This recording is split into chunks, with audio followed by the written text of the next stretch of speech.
नमस्कार, असीम आर्यावर्त में आपका स्वागत है। मेरा नाम है गौरव और बहुत ही दुखद दुर्घटना देखने को मिल रही है। प्राकृतिक आपदा फिर से लोगों पे बहुत ज़्यादा गहरा प्रभाव ला रही है और प्रकृति में तो ये सब चलता रहता है, लेकिन जो मनुष्य है वो इतना ज़्यादा नाजुक है कि अगर प्रकृति जो है वो छींक भी मार दे तो भयावह उसके परिणाम देखने को मिलते हैं। तो यहाँ पे भी स्थिति ऐसे ही बनी हुई है। तो ये मैं बात कर रहा हूँ तुर्की और सीरिया के बीच में, एक जो बॉर्डर के इलाके हैं वहाँ पे एक शहर केंद्र बिंदु बना है भूकंप के झटकों का। और वो झटके इतने ज़्यादा शक्तिशाली हैं क्योंकि जो अमेरिकन जियोलॉजिकल सोसाइटीज़ है उनके द्वारा ये बताया गया है कि 7.8 रिक्टर स्केल पे मैग्नीट्यूड नापी गई है। उसके अलावा भी तीन और झटके इस तरह के हैं जो कि 7.6, 7 और 6, ये तीन और मैग्नीट्यूड के झटके वहाँ पे देखने को मिले हैं। तो जान माल का बहुत ज़्यादा नुकसान होने की संभावना है क्योंकि अभी ही ये समाचार मिल रहा है कि 2000 से ऊपर जो है वो जानें जा चुकी हैं। और ये तो वो जानें हैं जो सामने से आपको दिख जाएंगी, क्योंकि बात ऐसी है कि ये रात का समय था जब ये भूकंप आ रही थी और झटके आ रहे थे। और उस समय लोग अपने घरों में सो रहे थे, साथ में ठंड का मौसम भी था, तो इसीलिए ज़्यादा लोग बाहर थे भी नहीं। और ये सारे झटके, जो पहला झटका ही था वो 7.8 था, और 7.8 का जो मैग्नीट्यूड है वो बहुत ज़्यादा हाई है क्योंकि 6 के ऊपर ही जो अगर भूकंप आता है तो उसमें ही बहुत ज़्यादा तबाही देखने को मिलती है। तो 7 के ऊपर आने के अलावा तो इसमें तबाही तो फिर मतलब इसकी गिनती जो होगी वो तो कई दिन लग जाएंगे, कई महीने महीने लग जाएंगे इसको नॉर्मलसी में वापस आने के लिए। तो मैं भी आपके सामने आपके साथ ही यहाँ पे देखूंगा कि किस तरह क्या चल रहा है ये ट्विटर पे।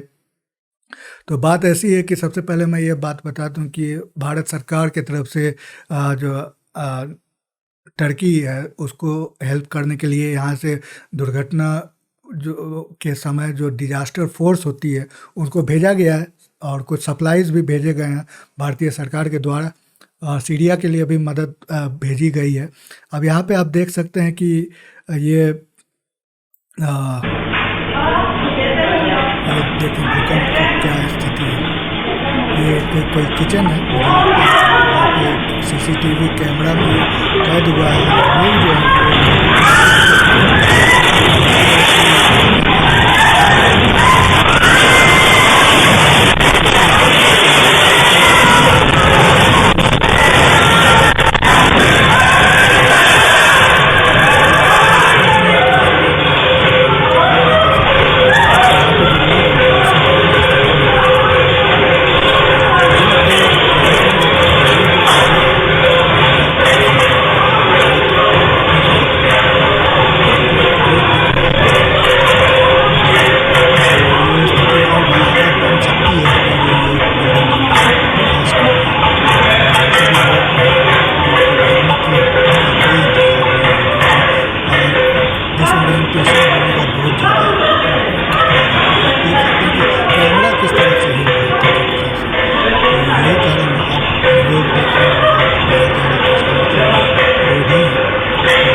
बच गए, वही भगवान की कृपा से यहाँ पे लोग बच गए। उसके अलावा भी यहाँ पे आप देखें तो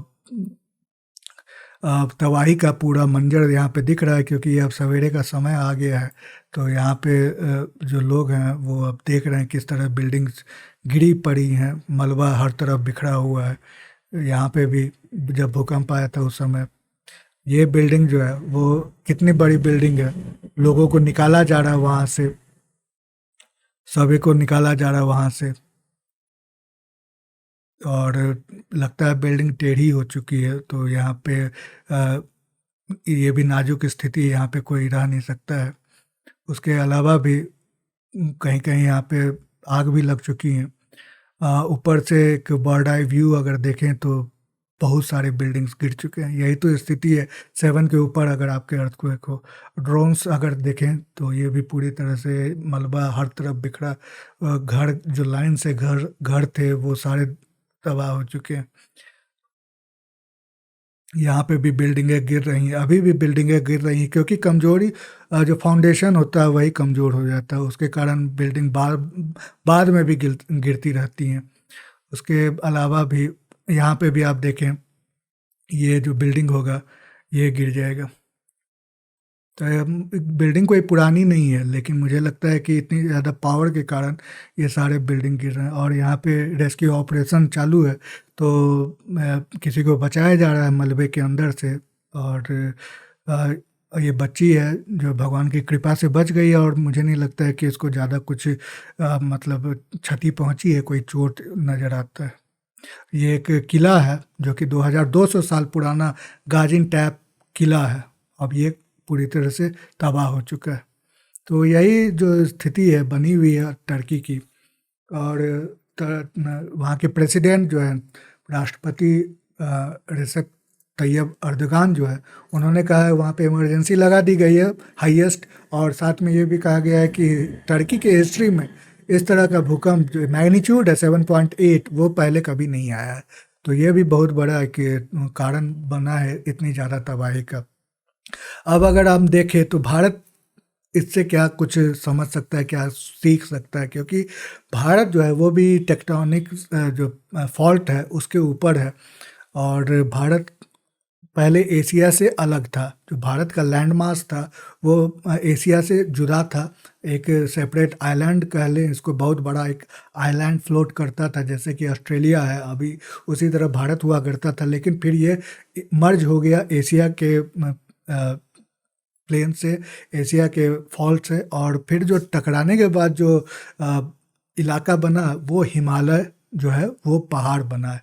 तो वो भारत और एशिया को टकराने के बाद, और भारत अभी भी ऊपर पुश कर रहा है नॉर्थ की तरफ, और इस कारण भी आप जानते होंगे कि हिमालय को एक यंग मतलब युवा हिमालय माउंटेन रेंज कहा जाता है, क्योंकि ये अभी भी ग्रो कर रहा है। तो इसी कारण ही ग्रो कर रहा है क्योंकि भारत पुश कर रहा है। और इसमें जो मेन बात है कि इस वजह से वहाँ पे जो भूकंप की स्थिति है वो बहुत ज़्यादा बनने की स्थिति हमेशा से रहती है, क्योंकि आपको हमेशा से समाचार में सुनने को मिलता है कि नॉर्थ में, भारत के नॉर्थ में या नेपाल में या नॉर्थ ईस्ट में आपको भूकंप के समाचार सुनने को मिलते हैं, क्योंकि उनकी मैग्नीट्यूड जो होती है वो 3-4 के पास रहती है। तो इसीलिए जानमाल का उतना नुकसान नहीं होता है, क्योंकि जो आज के घर हैं वो इस तरह के भूकंप को सह सकते हैं, आजकल के इंफ्रास्ट्रक्चर इस तरह के भूकंप को सह सकते हैं, तो इसीलिए ज़्यादा जानमाल का नुकसान नहीं होता।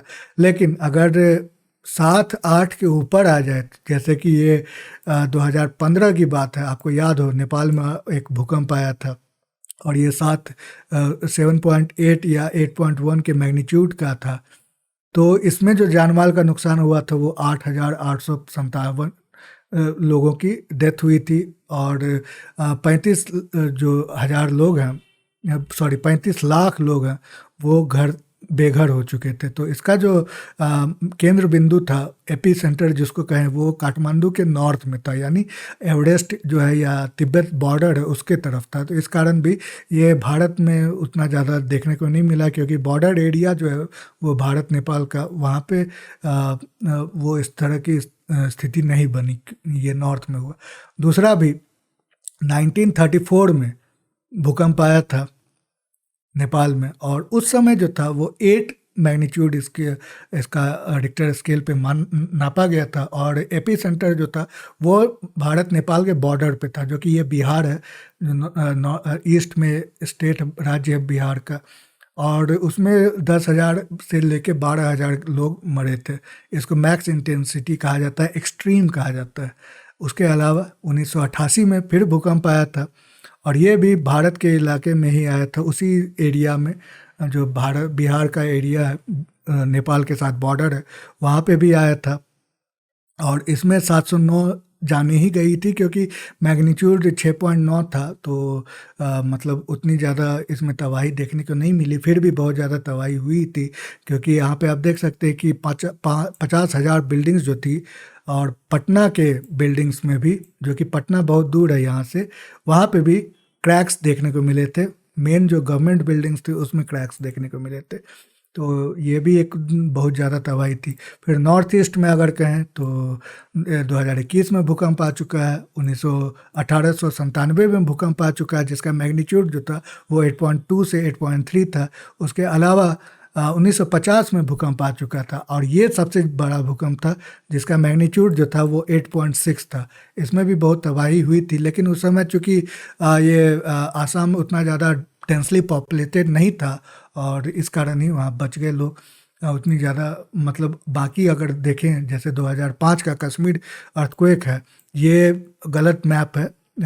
ये भारत का पीओके है, मतलब भारत का कश्मीर है जो पाकिस्तान के अधीन है अभी। वहाँ के बगल में ही वो केंद्र बिंदु था, एपी सेंटर था और इसमें भी बहुत ज़्यादा तबाही हुई थी, जो कि 86,000 87,000 लोग वहाँ पे मृत्यु उनकी हुई थी। इसको एक्सट्रीम इसका भी है और इसका जो मैग्नीट्यूड था वो 7.6 था और इसीलिए इसको इतना ज़्यादा मैग्नीट्यूड का बहुत ज़्यादा तबाही हुई हुई थी। और इसके झटके जो थे वो दिल्ली तक भी देखने को मिले थे, लेकिन जो एपी सेंटर के अराउंड जो कहे तो पाकिस्तान और पाकिस्तान ऑक्युपाइड कश्मीर में ही बहुत ज़्यादा तबाही देखने को मिली थी। उसके अलावा फिर 2004 में, ये तो हिमालय की बात की। अब यहाँ पे आप देख सकते हैं कि 2004 में अगर आपको ज्ञात हो याद हो तो सुनामी आई थी और मुझे लगता है कि सुनामी शब्द जो है उसी समय भारतीयों को पता चला था कि ये सुनामी होती है। तो इसमें क्या हुआ था कि ये जो इसका जो मैग्नीट्यूड था वो 9.1 से लेकर 9.3 था रिक्टर स्केल पे और इसका जो केंद्र बिंदु कहें तो वो थाईलैंड के आसपास था और यहीं पे तबाही बहुत ज़्यादा हुई थी। लेकिन बात यहाँ पे देखने वाली ये है कि जो भूकंप आया था वो समंदर के अंदर आया था। यहाँ बे ऑफ बंगाल और इंडियन ओशियन है, यानी हिंद महासागर और बंगाल की खाड़ी, उसके जो ये है इलाके हैं उनके सी बेड जिसको कहा जाता है वहाँ पे भूकंप आया था। तो ये कोई जो शहर है या कोई जो देश है उसके ऊपर नहीं, अंदर आया था भूकंप। और इसके कारण हुआ क्या, तो आप यहाँ पे इफेक्ट देख सकते हैं। तो जैसे ही भूकंप आया तो समंदर में रिपल इफेक्ट कहते हैं। अब ये आप जानते हैं कि पत्थर अगर फेंके किसी लेक में, किसी तालाब में, तो वो रिपल इफेक्ट आता है। लेकिन यहाँ पे भी रिपल इफेक्ट आया था। लेकिन प्रॉब्लम क्या थी कि ये इतना ज़्यादा जो वेव थे इतने ज़्यादा ऊपर उठ चुके थे, लगभग 10-20 फीट 30 फीट के ऊपर वेव के जो थी वो। अब ये जब भी कोस्ट लाइन से टकराते थे तो वहाँ पे अंदर तक लगभग कहीं कहीं के 2-3 किलोमीटर अंदर तक फ्लड हो जाते थे। तो इस कारण भी यहाँ पे सबसे ज़्यादा मृत्यु देखने को मिली है और ये लगभग 2 लाख से ऊपर यहाँ पे जाने गई है। यहाँ पे आप देख सकते हैं कि 2 लाख से ऊपर जाने गई थी।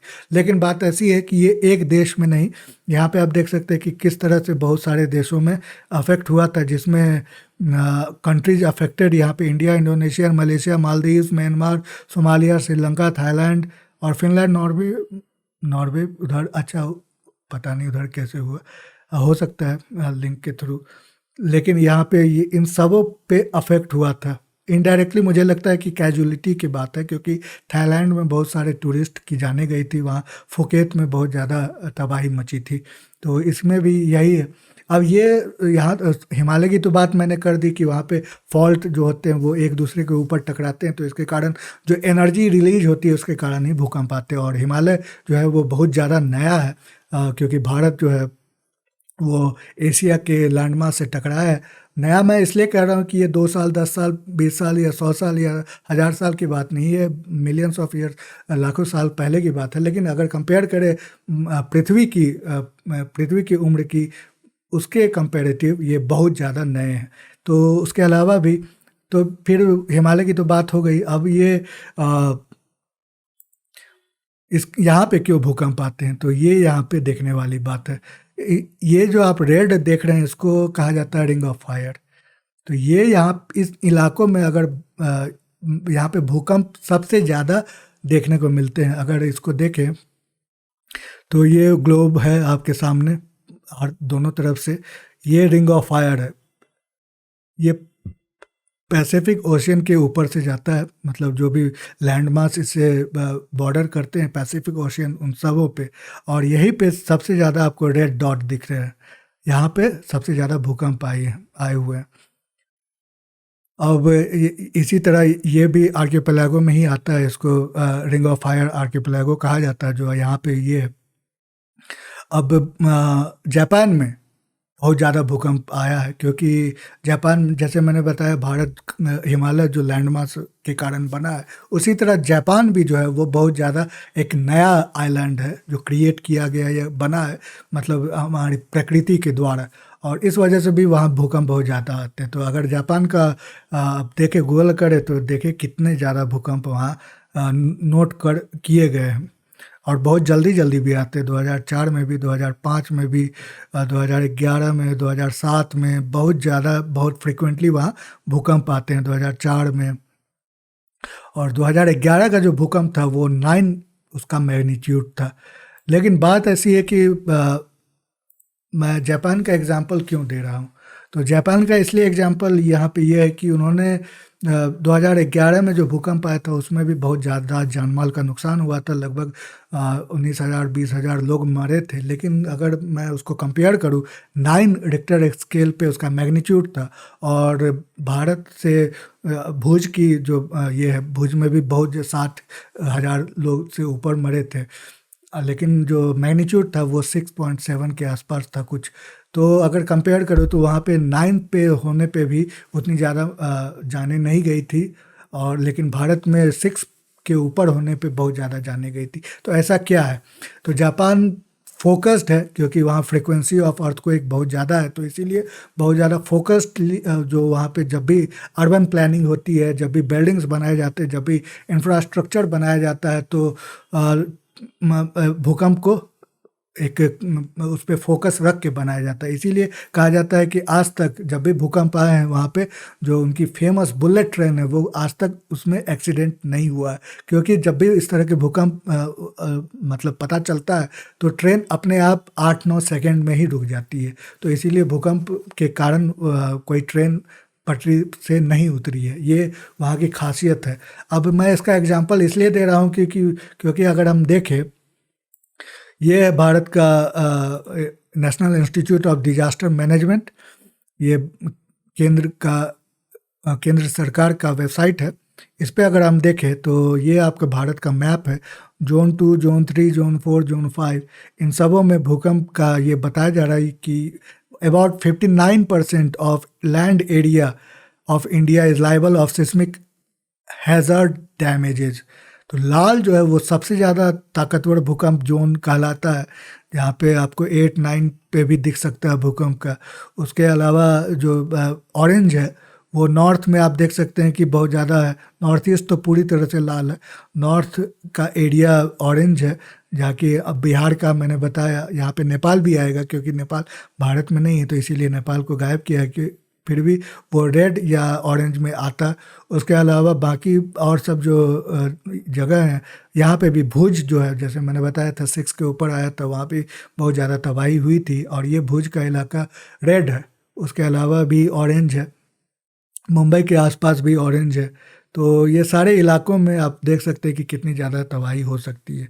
तो ये आप देख, लेकिन बात ऐसी है कि यहाँ पे हमारी अर्बन प्लानिंग क्या है, तो हम तो गटर के ऊपर भी घर बना लेते हैं। हमारा जो अर्बन प्लानिंग है वो सरकार भी उस तरह से इन्फोर्स नहीं करती है। सुप्रीम कोर्ट यानी कोर्ट जो है वो इंक्रोचमेंट रोकने में अगर सरकार कुछ करे, कदम ले भी, तो सुप्रीम कोर्ट वहाँ पे अपना पैर जमा देती है, और इसके कारण आप देख सकते हैं कि एग्जांपल दूँ तो पटना में या मुंबई में फ्लड आए हुए हैं, जो कि नॉर्मली कहा जाता है कि यहाँ पे फ्लड आने की स्थिति नहीं होती है, क्योंकि यहाँ के जो ड्रेनेज हैं वो जाम हो जाते हैं, उनके ऊपर घर बन जाते हैं, उनके ऊपर इतना ज़्यादा कचरा डाल दिया जाता है कि वो ब्लॉक हो जाते हैं, तो इसलिए पानी रुक जाता है। ये मुंबई में भी हुआ, ये पटना में भी, या इस तरह की चेन्नई में भी।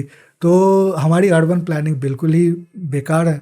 अगर कहें तो। अभी जोशीमठ वाला जो केस चल रहा है उत्तराखंड में, वहाँ पे भी लोगों ने पेड़ बहुत ज़्यादा काट दिए हैं और वहाँ बहुत ज़्यादा बिल्डिंग एक दूसरे के मतलब बहुत सटे-सटे, यानी पॉपुलेशन डेंसिटी इतनी ज़्यादा हो गई है, तो डिज़ास्टर तो होना ही है। अगर लैंडस्लाइड बहुत ज़्यादा होता है हिमालय में, और इस तरह के लैंडस्लाइड में जो आप देख सकते हैं कि केदारनाथ में जो हुआ था 2013-14 के आसपास की बात है, तो कितनी ज़्यादा वहाँ पे जाने गई थी। तो यही बात है कि हमें थोड़ा सोचना पड़ेगा, हमें हमें इसके बारे में थोड़ा और गौर करना पड़ेगा, क्योंकि हम भारत में पॉपुलेशन डेंसिटी इतनी ज़्यादा है कि अगर टर्की में 2000-3000 जाने जाती हैं 7.8 पे, तो भारत में तो लाख के ऊपर जाने जाएंगी ही जाएंगी, क्योंकि हमारी पॉपुलेशन डेंसिटी उस मुताबिक है।